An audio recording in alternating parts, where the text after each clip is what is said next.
ก็สบายดีน้องเองชื่อเท้าก็คือเป็นสมาชิกทดลองงานประจำสาขาโรงพยาบาลปัจจุบันน้องได้ทดลองงานอยู่ที่เบียร์มอเตอร์สาขาบ้านเกิด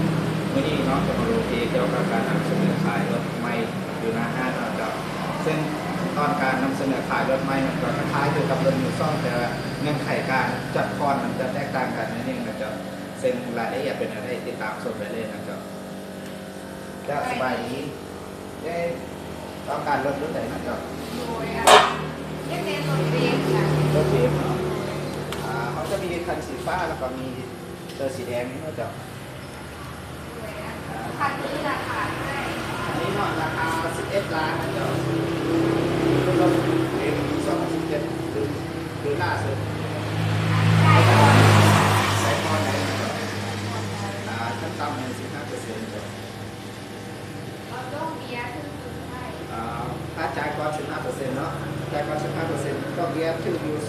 2.3%ต่อเดือนนะ ตอนจ่ายครึ่งหนึ่งได้บอก จ่ายเกินนึงก็ได้นะจ๊ะ แล้วก็เบียร์ขึ้น จ่ายเกินนึงก็ซ่อนที่สนามบินได้แต่ว่าการเอาราคาเราจะปรับลง ไม่ได้มัวเดือดจ่าย อันนี้ต้อง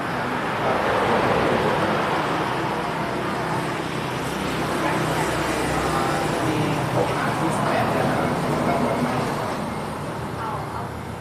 อาส้มเหลือง เอา12 เดือนปีนึงเนาะจะตกอยู่เดือนหนึ่ง800,000 บาทครับ835,000ได้ครับ เราจ่ายก่อนขอลงเบียร์ ส่วนเราเอกสารเนาะเอกสารแค่เป็นคนดูเก็บแทนเพราะ เด็กเป็นคนเดียวกัน ถ้าเรียกเป็นคนเก็บแทนนะยังไม่อยู่ที่อยู่ในเมืองของที่ตัวชอบทำไปนี่ก็แล้วมันทำต้องมีใครยืนอยู่สมมติว่าแล้วต้องมีรายได้ประจำในสำหรับจะเอาไปเอาเป็นครอบครัวได้สำหรับ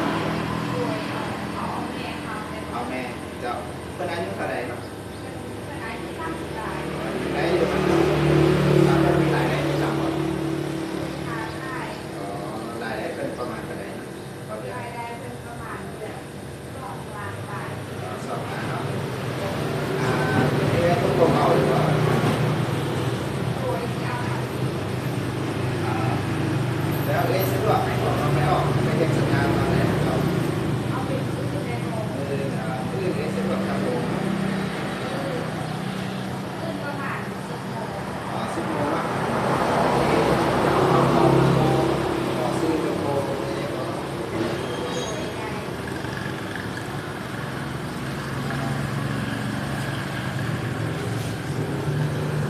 อันนี้แค่เป็นนำบัตรออก